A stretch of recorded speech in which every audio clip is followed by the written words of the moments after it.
Next નંબરનો question જે છે એ જુઓ દોસ્તો, સાયમન કમિશન વિશે નીચેના વિધાનો જે એને આપણે સમજવાના, સાચું વિધાન શોધવાનું. સાયમન કમિશન 1927 અને 28ના સમયગાળા દરમિયાન ભારતની અંદર બંધારણની રચના અને સાથે સાથે કાયદાકીય સુધાર જે છે એને લઈને આવવાનો પ્રયત્ન કરે છે. પણ ક્લેરિટી નથી એમની કોઈ વાતની અંદર. બધે જ બધા સભ્યો જે છે એ બ્રિટિશ જોવા મળે છે.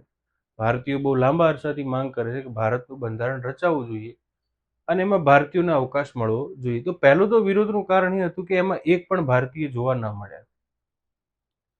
અને બીજા નંબરે આપણે વાત એ કરશું કે એમાં આપણને ભારતીયોને સ્થાન તો ના મળ્યું, પણ વાત ભારતના બંધારણની જોવા મળી. તો વિરોધ થવો સ્વાભાવિક બની જાય છે. જો શાંતિ, સાયમન કમિશનની નિમણૂક 2 વર્ષ વહેલી કરવામાં આવી, જેથી ભારતીયો દ્વારા વિરોધ કરવામાં આવ્યો. આ વાત ખોટી છે. ટાઈમલાઈનને લગતો કોઈ વાંધો નથી. હાલાકી 2 વર્ષ વહેલી નિમણૂક થઈ હતી, પણ વિરોધનું કારણ એ ન હતું. વિરોધનું કારણ એ હતું કે એમાં ભારતીયોને સ્થાન આપવામાં આવ્યું નહીં બંધારણની રચના બાબતે. અને બીજા નંબરનું સ્ટેટમેન્ટ જો, સાયમન કમિશનમાં માત્ર 2 ભારતીયોનું પ્રતિનિધિત્વ હતું.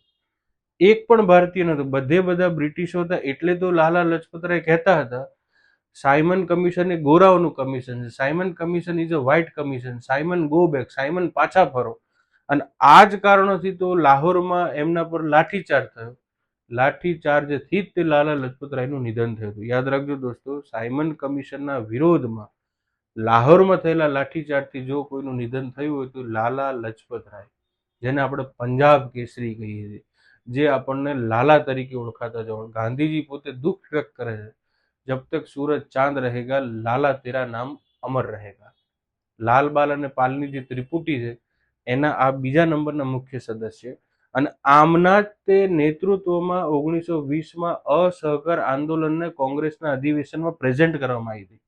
કેમ કે 1920માં અધિવેશન દરમિયાન બાળ ગંગાધર ટિળકનું પણ નિધન થઈ ગયું.